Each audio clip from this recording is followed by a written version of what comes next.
Hello and good evening to all, and welcome to another edition of panel discussion on a very, very important topic, which is very close to all educators. That is the National Education Policy 2020.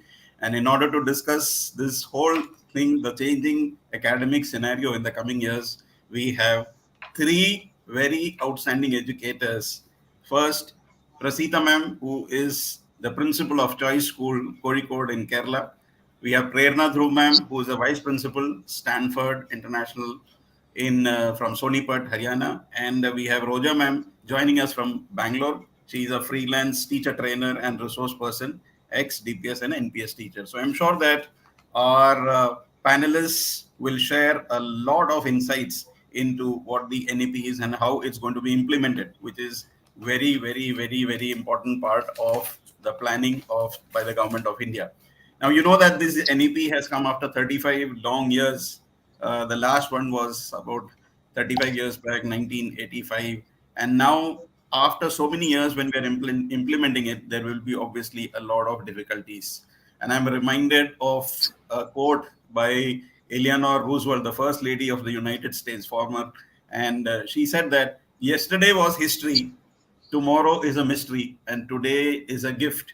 And that is why we call it the present. So, how beautiful are those words? Yesterday was history. So, whatever has happened, we can't change it, but we can learn lessons from it.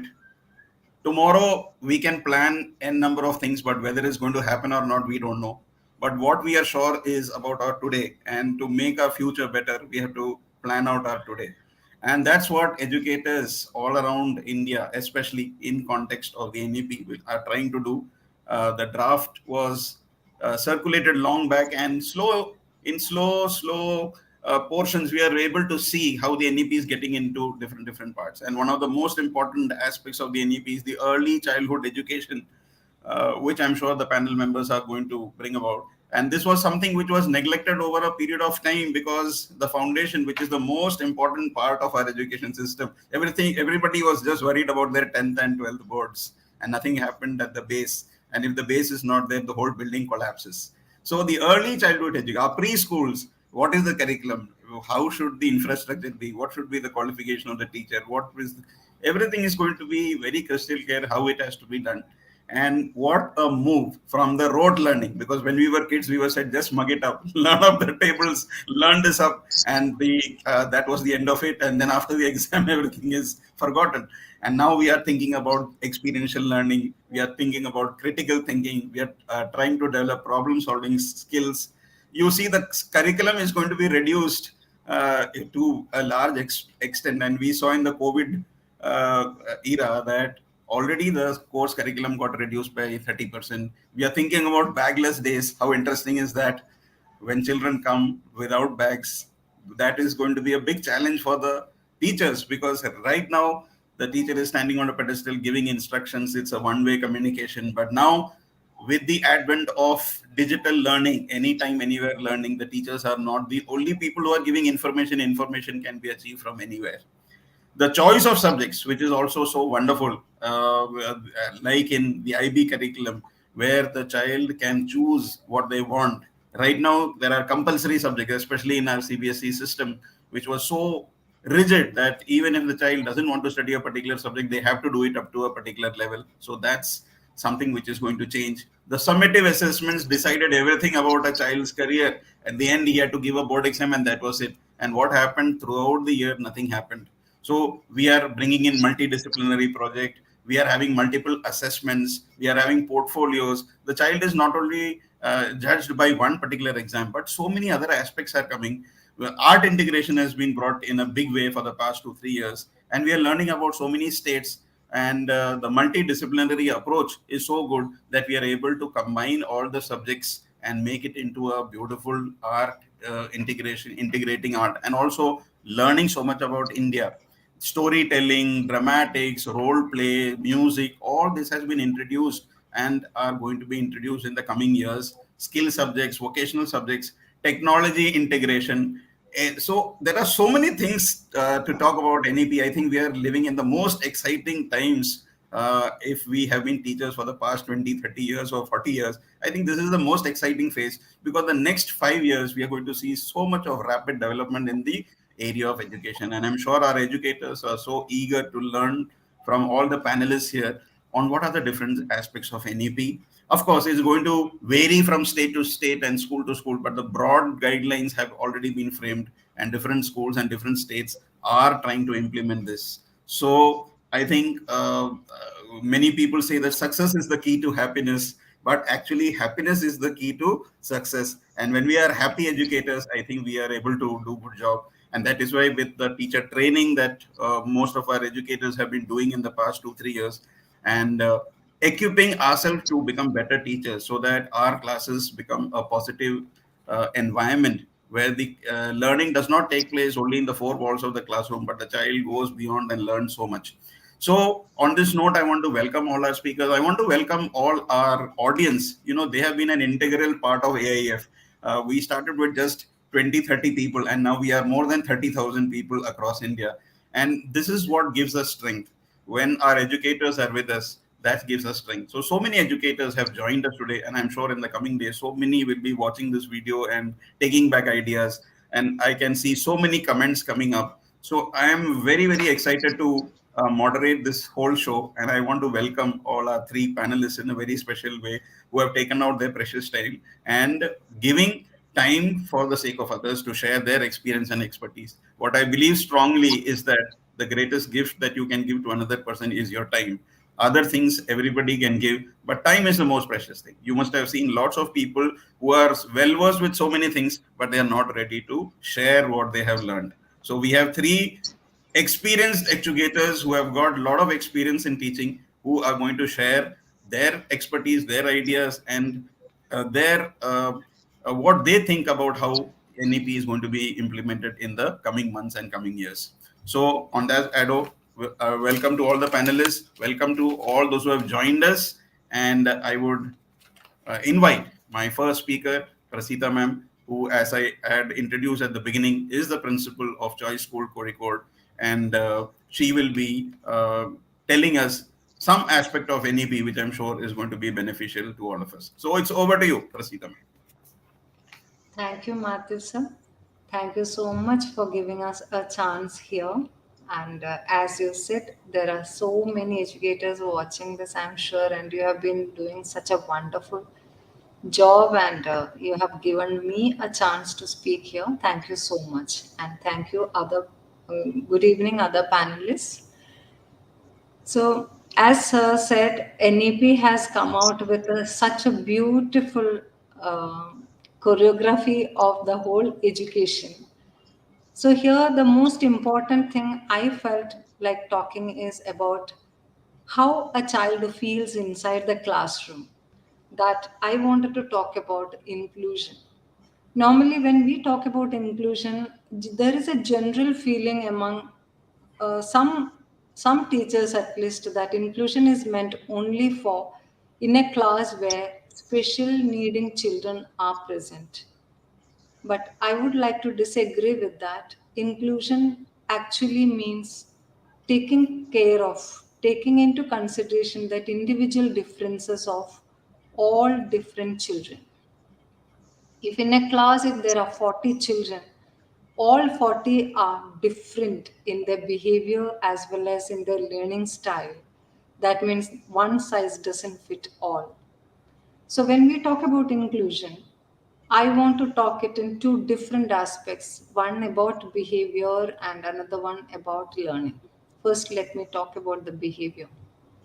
So in a group of some children, not all of them behave in the same manner. So most of the time teachers must have come across this difficulty that some children never listens and some children disrupt the class and some children are very obedient, and such situations teachers have been always sharing. So in the case of behavior, in order to consider an inclusive classroom, how do you make an inclusive classroom? You can actually, first and foremost, the teacher need to define a clear minimum behavior pattern in the class. So the simple class rules we normally make, that be kind to everyone, and keep your hands and feet to yourself and respect others, respect other properties, something like that. That simple rules a teacher should make it with the collaboration of the children, so that children feel responsible to follow these rules. When they are also a party to creating this rule, they will definitely feel responsible to follow these rules. And in some cases, definitely, all teachers are supposed to enforce these rules consistently. So, whenever the teacher goes into the class, they should enforce these class rules, which everyone together made. They should enforce this. In such cases, also, there will be some children who will always disrupt these classes. Everybody must have come across that. So, in such cases, what do you do? When a child is disrupting the whole class, or the rule is not obeyed, first time if a child disrupt, then what can a teacher do? Teacher just need to stop doing what she does, and you just need to make an eye contact with the child. Then the child knows that some consequences await. And otherwise, even then, if the child is not stopping, the teacher can actually go near the child and position herself there. That also will tell the child there will be some consequences of that. So no one else knows that, only the child knows, and others are busy in their work. So it is a very democratic, yet an inclusive approach. I mean, democratic and inclusive approach. The child is not humiliated in front of anybody, the child is not corrected in front of anyone. If some children will continuously disrupt the classes, in second time if they disrupt, what teacher can do is, you can tell the child to rise his hands, raise his hands, and then uh, refer to the rule. That means you are supposed to do like this, you are supposed to do that, you were supposed to be kind to others, you are supposed to respect others, something like that. You can always refer to that rule. And yet again, another time, if the child is yet disrupting this, some of them are very severely disrupting the class. In such cases, earlier there was a tendency to write the child's name by the monitor or by the teacher on the board. By doing this, actually, we are actually hurting the child emotionally. When in front of everybody, when his name is on the board, then he will never change that behavior. He will think, anyway, my name is on the board, why should I change my behavior? So, in such cases, the teacher can write the name of the child in her notepad. Even then, only the child knows, in front of the child, she can write the notepad secretly, so that child knows about the consequence. So this way, to some extent, an inclusive classroom where nobody is insulted, nobody is humiliated, nobody is hurt, everybody with their difference in behavior is taken into consideration, and yet a class is happening peacefully. And sometimes it happens that after the break or after the lunch, when you go into the classroom, some real, very severe, some conflict has happened, and the children are all in a different mood altogether. In such cases, the teacher should make sure that she listens to all children, give opportunity for everyone who wants to say about that conflict a chance to speak. This will make them feel that yes, we are heard, we are valued. So every child will have this feeling. This is what an inclusive classroom in a behavior manner, I would say, behavioral wise, this is how I could conduct an inclusive classroom. And always a very calm but very firm environment is inclusive for all children, regardless of whether they have a special need or not. Now, when we come to the learning part of different learning abilities of children in a normal group of children, So what one teacher can do is use pre-assessment to planning. That means when we check the prior knowledge of children, actually before the planning of the lesson, prior knowledge of the children can be assessed. When children knows that in the planning of the lesson their knowledge is actually asked, they are asked, they are taken part, they feel more respected and they feel more valued and they feel more enriched just by that, and that will actually speed up the learning and they will be more interested in learning. And always be there for all sorts of children. Normally, in a given normal classroom itself, there will be some children having slow learning. Some children are good in speaking but not wanting to write. Some children are good in writing but not wanting to speak. Such different kinds of children we will come across in a normal classroom.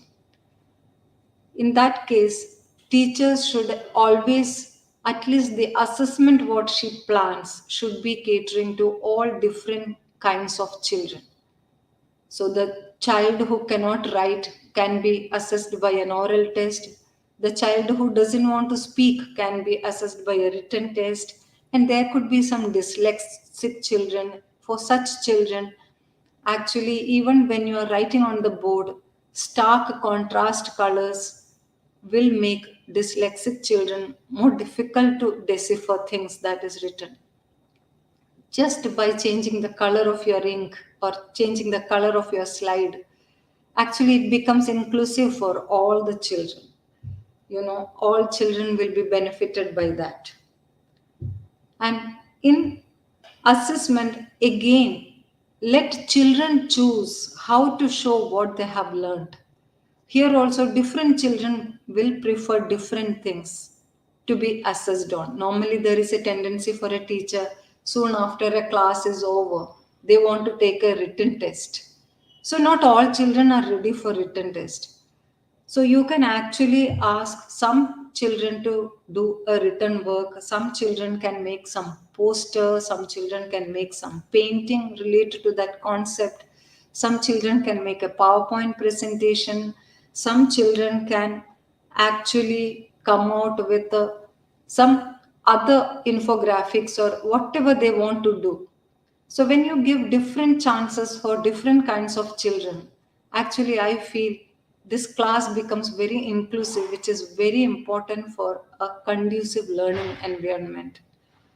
Why inclusion is important is when children feel, that is what we all want to feel. We all want to feel belonged to wherever we are. So children feel very belonged when we give a very inclusive classroom, which is very democratic, where individual differences are taken care of, where all are treated alike. So, this kind of behavior and learning situations actually create at least 90% of an inclusive classroom. Teachers will be successful, and such teachers will be always remembered by all children. So, I hope this is something really valuable to at least some of you, and you all can practice this in your classroom. Thank you. Thank you. Thank you, Prasida ma'am. I think the inclusive classroom is one of the very important aspects of education that we have to get into our classrooms. Our classrooms are overcrowded. Our teachers have a challenging task of disciplining, and we have a heterogeneous group, and we try to give a homogeneous solution to whatever problems exist. And when we are having such big challenges, the NEP gives us a ray of hope that something is possible, because the common problem that teachers have is the curriculum. They say we have to finish the syllabus, and syllabus being so vast, the examination, the assessments become so important, and the so-called weak students are not able to perform as per expectations. Of course, there are so many reasons why the child is not performing. They may require counselors, special educators, or they may have a handicap in some. They may be children with special needs. But this is such an aspect. I think every educator will at least realize that we have to take the weakest child or the child who has some problem to the next level. There is a onus, there is a moral responsibility, and I'm glad that you spoke about it. And we are able to focus much more in the continuing months and years on these kind of kids, and we so that it can be truly called an inclusive education. So thank you so much, Prasita ma'am, for your wonderful sharing. And now I will invite Prerna ma'am, who is the vice principal of Stanford International, Sonipat, Haryana. Ma'am, it's over to you. Greetings, everyone. So, first and foremost, I would like to thank AIEF and Matthew sir for providing me this platform for this panel discussion. So, one of the best thing about NEP, according to me, is that it embraces Indianness and it gives a lot of space to our Indian culture when it comes to language teaching or imparting teaching learning process in the classroom. It takes care that everything gets done in the mother tongue when it comes to foundational stage where children are involved and children are involved in playway method, activity based learning, experiential learning. So I thought it's very important that we talk about foundational learnings, foundational stage where we can talk about foundational literacy and numeracy, FLN. You all must have heard about it, which is actually foundational literacy and numeracy. And when we talk about foundational literacy and numeracy, so let's talk about it in two steps. First, I'm going to talk about literacy and then numeracy. So before I start with FLN, I would just like you all to ponder upon one question, that whenever we are talking about contribution of the students or people in the Indian economy or economy of any country, generally we talk about higher education. We talk about students in secondary and senior secondary classes. Moreover, you all must have seen the newspapers that how everybody is involved in flaunting their grade 10th and 12th results. And the most ignored part, we never judge the quality of education in any institute by judging or seeing the kind of quality they are giving in their pre-primary or primary classes. So it's very important that somebody talk about this foundational stage as well. And it's a great effort by NEP 2020 that it's talking about and giving a lot of importance to this particular stage of learning. So when we talk about foundational literacy and numeracy, so I would say literacy, when NEP is talking about, literacy includes reading with comprehension, writing for a purpose, listening and speaking with understanding. So when we talk about reading, in a traditional way, we can see generally in junior classes, what is done? Decoding is considered as reading. If we have seen children, they are fluent in reading, they are able to decode the text, but comprehension is not there, right? Similarly, when we talk about numeracy skill, generally in traditional classes, abstract concepts are given directly and concrete exposure is not given to the students. So what does it lead to? It leads to inappropriate learning of language and numeracy skills. So it's very important that we talk about these two skills because they are foundation of understanding in the later stage of their school life. So instead of talking more about what NEP is saying about it, I would like to talk about my personal experience as well. And right now I'm recalling that I was part of one of the dissertation where we were talking about reading development through children's literature. And today I can very well, relate to the fact that how important it is to develop reading skills in a child, because it is said that learning to read, it eventually leads to reading to learn. So that forms a base of all kind of understanding and all kinds of learning in our future life. And basic numeracy skill makes us problem solver, critical thinker, and we are able to solve many of our daily life problems. If we have basics, then we are able to go further, and we are also able to achieve good marks later on in secondary and senior secondary level. So it's very important that we talk about foundational stage. NEP is talking about experiential learning, activity based learning. So, why are we actually talking about FLN? First, we need to understand that our Indian economy, that is not affected just by the higher education. It is also affected by primary education. Because if there would be dropout rates, then there would be very less people to contribute to the economy. So the problem which is there in the system is that dropout rate is very high. Moreover, there is low understanding in children of higher grades. Why? Because their basics are not clear. They have inappropriate mathematical and language skills in higher classes. Why? Because foundation is not that strong. So it's important we talk about it, and it's very important that we start giving importance to our primary students as well as teachers. If you ask people, nobody wants to be a pre-primary or primary teacher. Everybody wants to take care of higher education. So the moment we start giving importance and we start bringing in that, revolution in the field of education, I think changes will happen. That is why everybody is saying, NEP 2020, it is actually going to bring revolution in the field of education. So if we talk about reading part, generally what happens? A teacher is satisfied if a child is reading fluently, right? But we are not able to find out whether the child is able to comprehend the text or not. So how can we develop such skills? First thing, we have to understand that in a foundational stage, we have to take care of our emergent reader. First of all, we have to break this myth that a child is able to read only when he or she has a knowledge about phonetics. So we all have to understand that we have to give exposure to the books, to the print, even if the child is not phonetically that strong, he has not learned phonetics, because he has to associate pictures. So picture books can be a very good resource to start developing their reading skills. So for that, what can be done?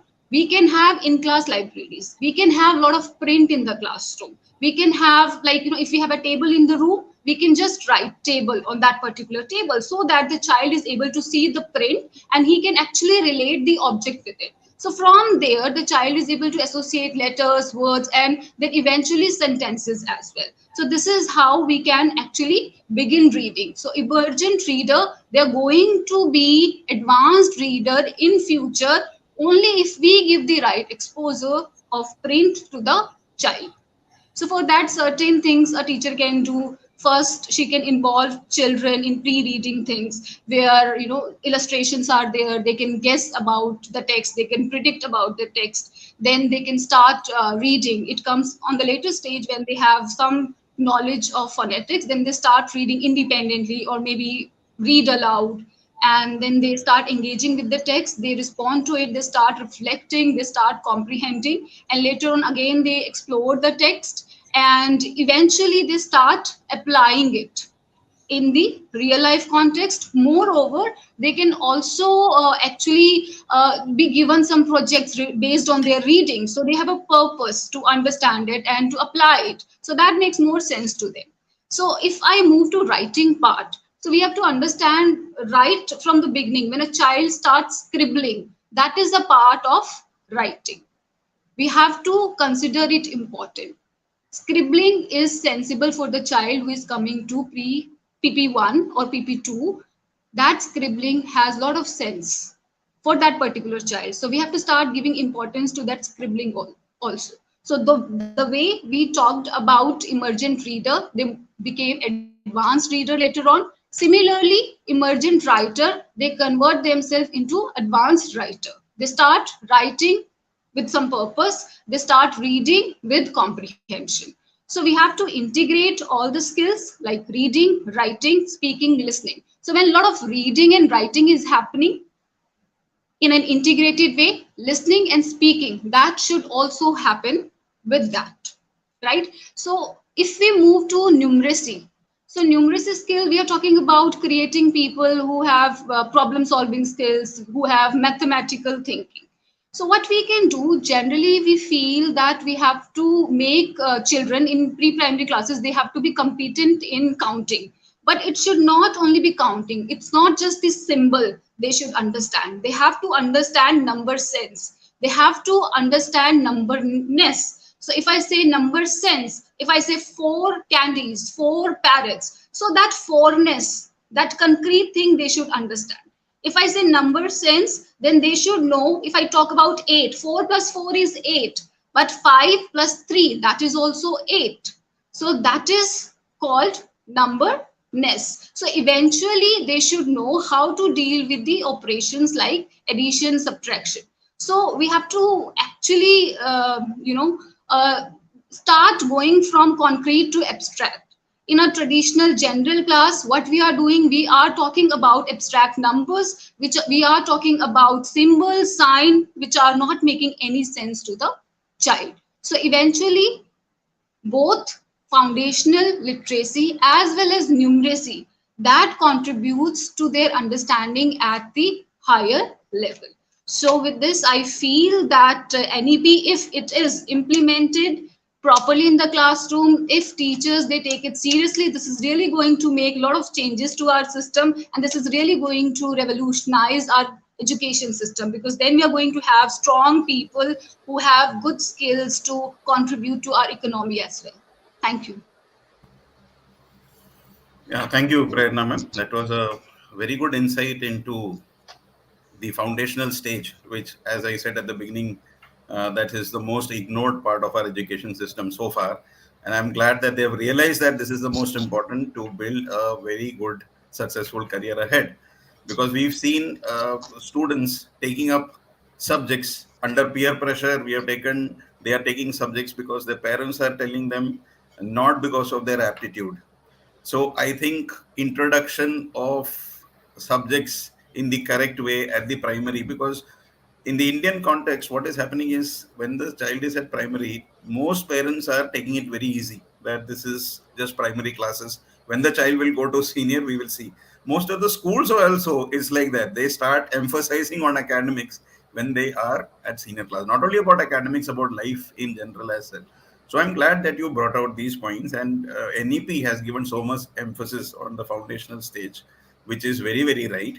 And if our foundation is strong, I'm sure we are going to get good citizens, world citizens, who have got a wide perspective of so many things, the skills as they develop. You talked about numeracy skills, you have talked about so many writing skills. And in spite of all the education that we have received, we see today's youngsters cannot even do the four operations properly, even when they come to higher classes. And if you look at any assessments of the government of India, India is ranked somewhere not even in the top 100.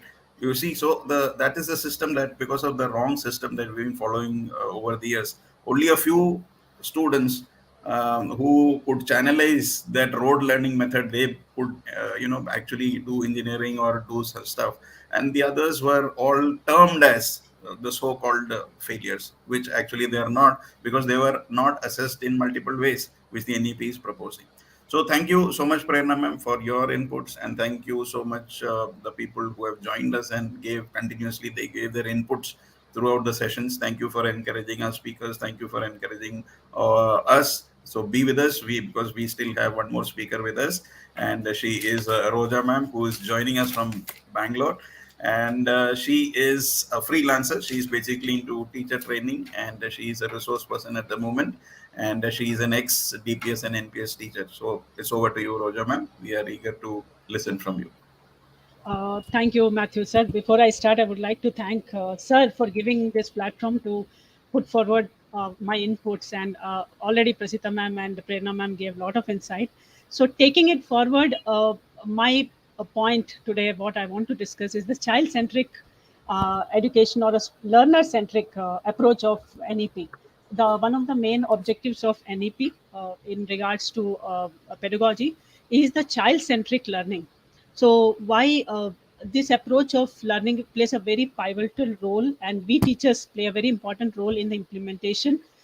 The core of child-centric education is to help the children to become independent, responsible, lifelong leaders and learners with multidimensional skills, and and ultimately grow into a very confident adults.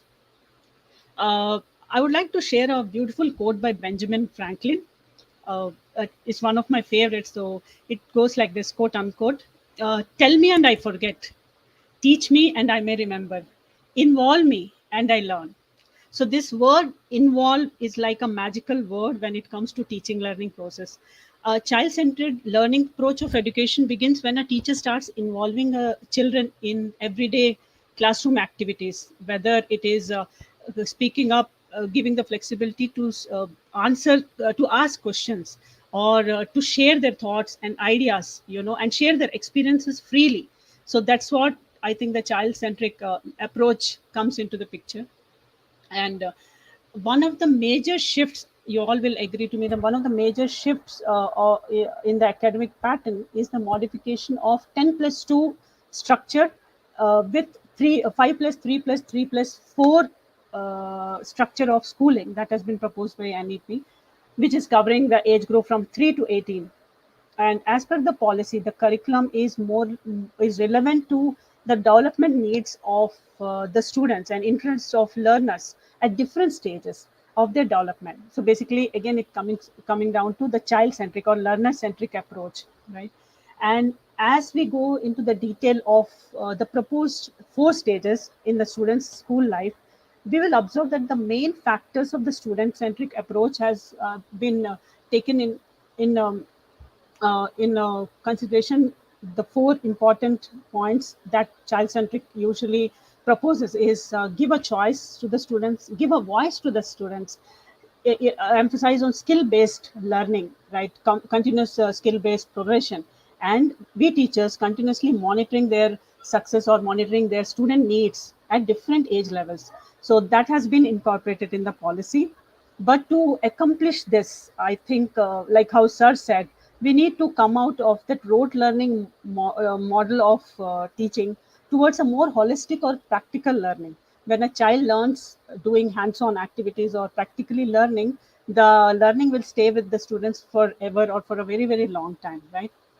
Now, let's see how the academic pattern has changed in each stage. Now, to begin with the first stage, that is the foundational stage, the age group between 3 to 8 years, in which the 3 to 5 is the Anganwadi or the pre-primary playful play groups age group, which is a new edition what we are seeing. And it's really beautiful to read the when I was reading the policy, the kind of things added in the format says it's a playful learning or a toy based learning, where students will be exposed to different kinds of games. So learning is happening but in a fun environment module, and some brain tickling activities, puzzles, and kids will also focus on language development at this stage. So here we are allowing kids to enhance their creativity, their imagination skills, and at the same time, when they're playing in a social group, we are also enhancing their social interaction at a very young age. So along with the early literacy and numeracy at this age, when they go to grade 1 and 2, this activity based learning will continue as per the policy, without any pressure of carrying heavy textbooks or heavy bags, and of course no exams at this foundational stage. And all the educators will agree to me that mostly when we see this pre-primary age group or the play this 3 to 5 year age group, primary before the pre-primary age group, what they are the one who resist to come to school. There is a fear factor to come to school. But now hopefully with this fun based learning, it will change into the academic pattern. With the change of the academic pattern, it will change into look forward to come to school, right?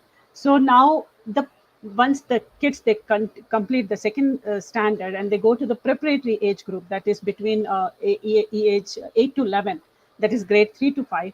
Here the policy emphasizes that students will be exposed to discovery method of learning, or the classroom should be interactive, should be an interactive form of teaching should happen, where the child is allowed to share, open up, and share their thoughts during the class discussion. Even with peer sharing, they become so free to share their thoughts with each other.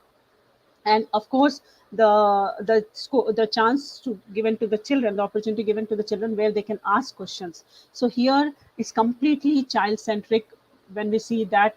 And the whole focus shifts from teacher centric to student centric. because the teacher will become a facilitator, a guide, or even a friend, because children will have that freeness to share their ideas and thoughts and all. And in turn, we are making them, confident speakers, and the confidence, we are basically boosting their confidence, and they can make their performance better and better as they move forward, right? As basically, we're talking about a conducive environment for the kids. And now when these kids, they move to the middle stage, the age group between 12 to 14 years, grade 6 and 6 and 8, we see a change in the academic pattern as per the NEP policy, because there is a mention of experiential learning in different subjects: science, math, humanities, social science. So students are also exposed to computer coding, mass media, the new things, like how sir said, imagine if it was earlier, even we teachers are learning along with the students. So we are going to learn a lot to keep up the pace with the emerging, the generation. So much of learning for we teachers also. And at the same time, at this age group, we are talking about the introduction of vocational courses as per their interests. And it will be useful when children enter these courses. What children will choose will be useful when they enter into the real world. And basically, we are talking at the skill building that is starting at such an early age. So that is really beautiful. This policy also says the students increase the flexibility. We are giving flexibility to choose the subjects of their choice, learn across the, for example, they can learn across arts, humanities, science, sports, vocational subjects, uh, which actually we see in the last phase of school life, that is between age group 14 to 18, once the kids, they reach to 9th to 12th grade. So when I say 9 to 12 grade, the first thought that comes to our mind is the board exams and the pressure that creates, the surrounding, everybody like, oh my God, board exams, board exams. Here, to reduce the stress, keeping kids in mind, keeping students in mind, the NEP has proposed a semester-based exam. Again, it is student-centric. So the exam pressure will reduce on kids, and they will focus on multi-dimensional studies. So the flexibility is really beautiful, where the kids can choose their own subjects. So basically, they will learn what they love, and they will continue it, and they will definitely excel in that, in whichever area they're going to pick. They can choose, the flexibility is there to choose. They can, for example, economics with mathematics, history with some other subjects, and of course the skill based subjects going simultaneously. So this whole change in the academic pattern says that students will be gauged looking at their natural talent or authentic talent instead of just the theoretical knowledge. So, but, and also, along with all these changes, there is a beautiful change in the report cards also. There is a column added, self assessment, along with the peer assessment and the existing teacher assessment column. So when we say self assessment, basically, the child, we are given opportunity to the child to assess and see where he or she is lagging behind and make an improvement. Basically, we are giving a choice to the child to introspect on their own work, right? So to summarize the whole thing, to the changes that is going to happen in the academic pattern, and keeping students in mind, keeping children in mind, their age in mind. So I think the policy has been designed keeping all the important aspects of child centric, right? So we are talking about art integration, we are talking about sports integration, along with vocational subjects, value based curriculum. I cannot forget that important part, value based curriculum. And also the curriculum content has been reduced to the core to make space for critical thinking and more holistic inquiry based thinking.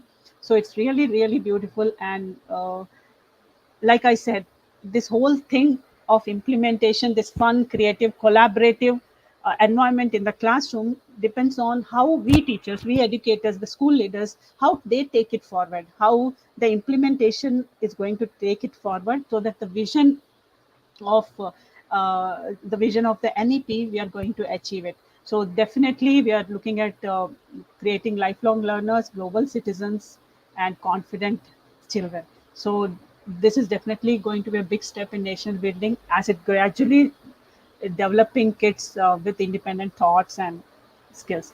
Thank you so much, sir, again for giving the opportunity. Thank you all.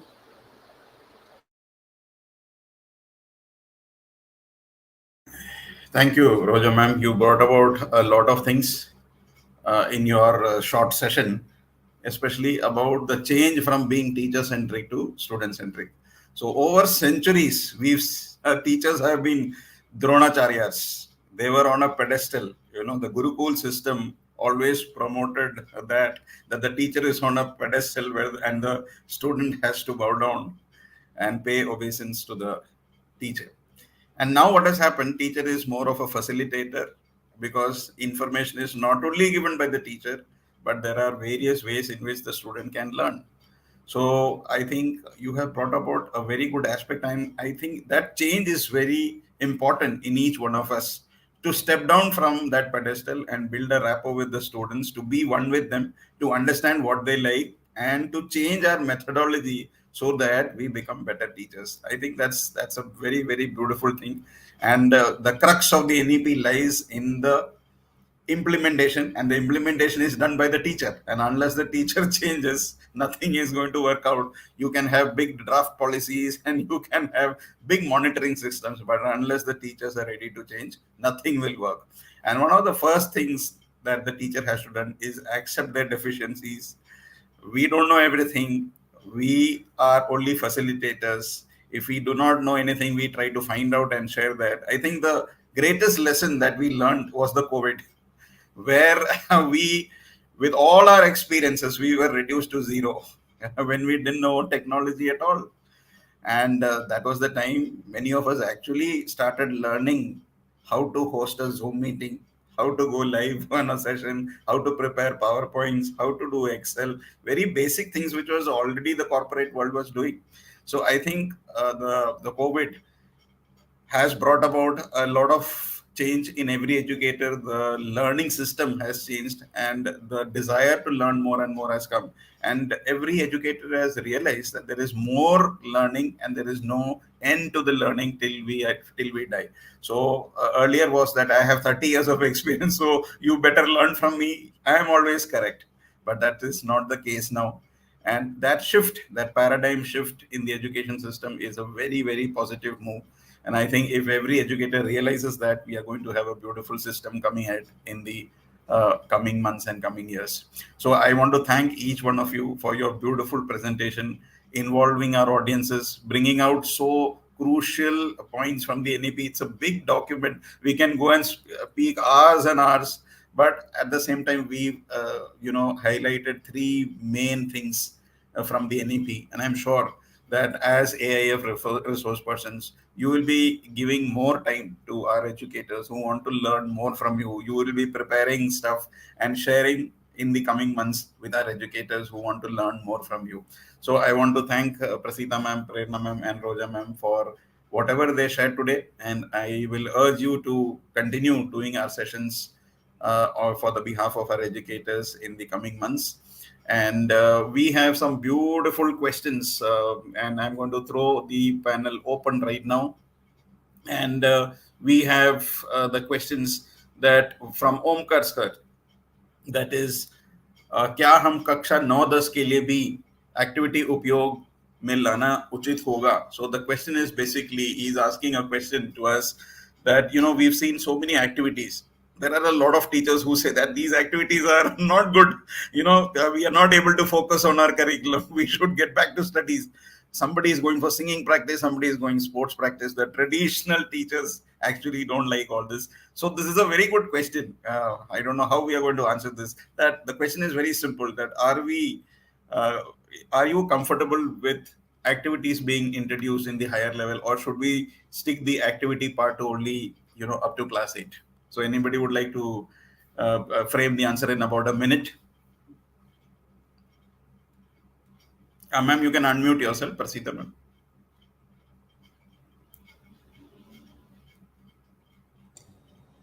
Yeah. Yes, I would like to answer that. So, activity must be within the classroom. I think he meant within the classroom, the activity. Definitely, that is what is child centered approaches.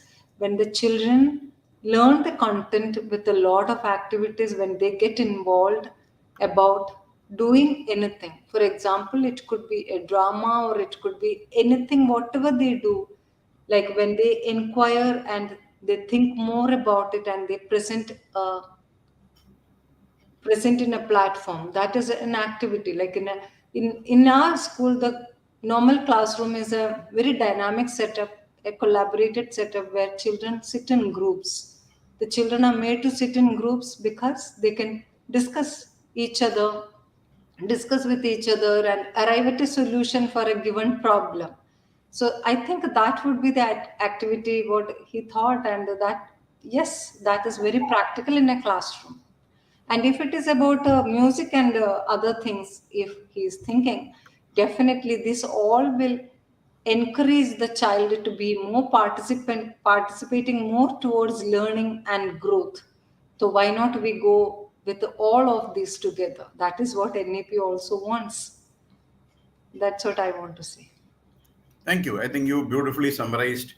Actually, at this age also, I don't mind doing activities. They always bring in the inner joy of the child, however old you are, right? It breaks the monotony of a regular classroom, and it brings in so many dimensions of your personality out. And we can learn so many things by doing these activities. Learning by doing, right? That's the best way instead of listening to a lecture. Prerna ma'am, you Sir, want to I add would also something? like Yeah. to add on, yes. I just want to say, generally we are like focused on syllabus. That is why we are not able to do activity. We feel we are not able to complete the syllabus. Adding one more activity will, take a lot of time. So maybe in junior classes to teach one concept, we can take two, three activities so that children can understand.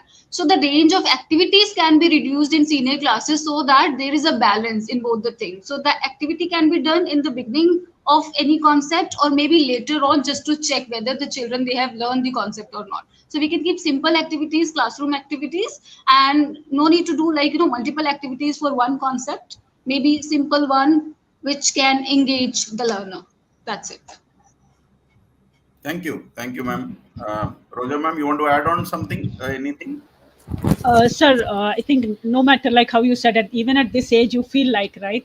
So when Yeah. we add this activity-based learning, why can't we actually make turn the academics into a little bit of activity, fun, poetry? So if there is a chapter in, poetry in English, this thing, why can't it be make it little dramatic? It itself is becomes an activity, right, for the kids by storytelling. So many things we can incorporate, we can mix it. At the same time, we are teaching kids that don't be on one dimensional focus only studies. You have to put different things in a plate, right? And when they go into the real world, this will definitely help, sir. Thank you to all the panelists for their valued inputs. And we have another question from Minakshi ma'am, who's our very active member in the AIF. And that is, when will the choice of subjects exactly be offered to them, as they are still being given the pre-existing watertight streams? Very true, Minakshi ma'am. The problem with the implementation of the NEP is that it's going to take a lot of time. Unlike the timeline which was given in 2020, we are nowhere there, right? The textbooks are not ready, and we see India is a big country, and rural, urban, and everything has got so much of difference. So implementing uniformly in every state is a challenge. So if you see the directives from our Delhi directorate, we've already got directives of the student.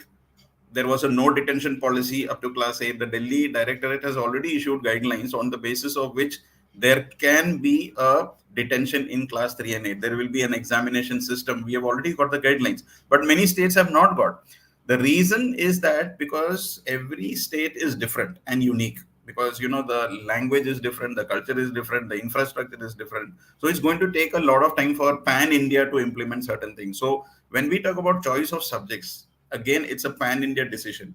So what happens is that it's not going to be in one go, because as ma'am had explained, Roja ma'am had explained about the system changing to the last four segments is going to be 9 to 12. It's no longer 9, 10th and 11, 12. That last four is considered as one group. And the choice of subjects which is given in ninth will continue in 10, 11 and 12. So which means that if you are choosing your subjects right now, the choice is given only in 11 and 12. And with the NEP, we'll be able to give our students choices in ninth, which I think is a beautiful decision, because there are many students who don't want to take up subjects like maths or science or social science, and they are forced to study. So this is something which is welcoming, because we are giving them choice at the age of probably they are 15, 16, where they're able to take that decision. And especially the students who cannot do. So why not take maths and music? So different combinations are available. So my answer will be that right now, for this academic year, we are going with the previous, because we have not got any books as per the NEP. On the implementation part, still a lot of work has to go. Probably next year, I think at the earliest estimate, if I say it could be 24, it could be 25 also. What do the other panelists feel about it? Anybody would like to add on something? They can add on. And any realistic, do you think that so the Sir, question I was, think it will start from the foundation stage, sir. So that is yeah, easy to the foundation implement. stage is already Bas- implemented. So Implemented. foundation So stage I is think, already implemented. So like you said, it's a big country yeah, it's and a big so many country. So schools, so many states, so many schools. So correct. by the time And it reaches to the secondary stage, yeah, it's it is going to going to take time. take some time. Like hopefully, like you said, by 2025, we should Yeah, see the road. at We least the can start starting point walking. we can Yes, start seeing. There are so many yes, subparts of this segment already. correct. Like they have already introduced coding, artificial intelligence, information technology. We have so many skill subjects being introduced in Yes. the 9th, 10th level. So I think that's just a beginning. And for the whole thing to get materialized, it's still going to take a year or two. Take, So let's yeah. hope, because I think we cannot predict this at this moment. So thank you, ma'am, Meenakshi ma'am, for the question. And we move on to one last question.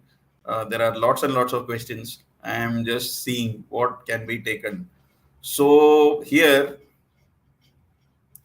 there is a request here. So this I am putting it to the panelists. We require more sessions till NEP is implemented to acquire more clarity. So Rajshri ma'am, thank you for the request. And we have a WhatsApp group. If you're not part of the WhatsApp group, please do join us. Anybody who's listening to us, in fact, where we are having sessions practically, 20 to 25 sessions a month. So we have been doing about 200 to 300 sessions in a year, and we are trying to bring in resource persons from all parts of India with their varied experiences, so that all the educators can benefit. And today I'm happy that three more panelists, resource persons, have joined our team, to our ever growing team of resource persons. And I'm sure that they are going to spend some time in giving you more and more training. So, Rajshri ma'am, we look forward to your participation. Thank you for the input. So there is a lot of thank you, and a lot of questions are still there. And there is a comment from Shamla ma'am. There is, I'll just put it on the screen. That is, in the present syllabus, is the present syllabus in line with the knowledge required in competitive exams, be it like NEET or JEE, which requires extensive reading since the syllabus has been downsized? Excellent question, ma'am. And this is also a problem in our Delhi, because you know that Delhi University used to admit students on the basis of marks. And what has happened now is that because of the CUET, that is the university is having an entrance exam now. Students are actually not focusing on their class 11 and 12. Now you have mentioned entrance exams, IIT and JEE, IIT, JEE, and NEET, which is a different ball game altogether. There are a lot of coaching institutes which are who are training these students under harsh conditions. They are actually, it's a factory. We say Kota factory. Kota is a place in Rajasthan. We say Kota factory, and there are movies on that. And there are so many there are so many celebrities who have come from the, like, you have these now physics wala, and so many online gurus who are giving so much gyan on this, and they are becoming overnight sensations because of their reach to kids who could not afford very expensive competitive coachings. So they used to charge anything from 3 lakhs, 4 lakhs, 5 lakhs. But with the online coming in, it's, the cost has reduced 1/10. So coming back to the syllabus, I think there is a vast difference. Personally, if I say if there is a vast difference between what is there in the IIT entrance examinations and what is in the CBSE curriculum. And I think that is also deliberate, because every student is not going for an IIT JEE. And giving that hard syllabus in 11th 12th, we are going to produce so many failures, because even with an easy board examination, The passing rate is something like 90 to 92% if you look at the overall country. That means 8% are failing. So that 8%, how many students are giving this exam? Crores. So when I'm talking about 8% of, let's say, even 1 crore, I'm talking about 8 lakhs. 8 lakh students are failing. So if they're not able to clear 12th, means their career is finished. So I don't think, giving a very tough curriculum at the 11th, 12th stage is a solution. The competitive exam is different. Everybody doesn't want to go for engineering and medical. There are so the curriculum, let's see how the NEP functions. Right now in class 9 and 10, I feel that in 10th they have given a very good option of basic maths and standard maths. So those who are interested in continuing maths, they will take the standard maths, and otherwise you can do the basic maths, which is an easier version. So probably in 11th, 12th, with the advent of the new education policy, if they can introduce 2 levels of the subjects, then I think it's a good move, where people who are actually want to go for the competitive exams can choose an example like course A, and the others could continue with the course B. Anybody would like to add on? You're most welcome.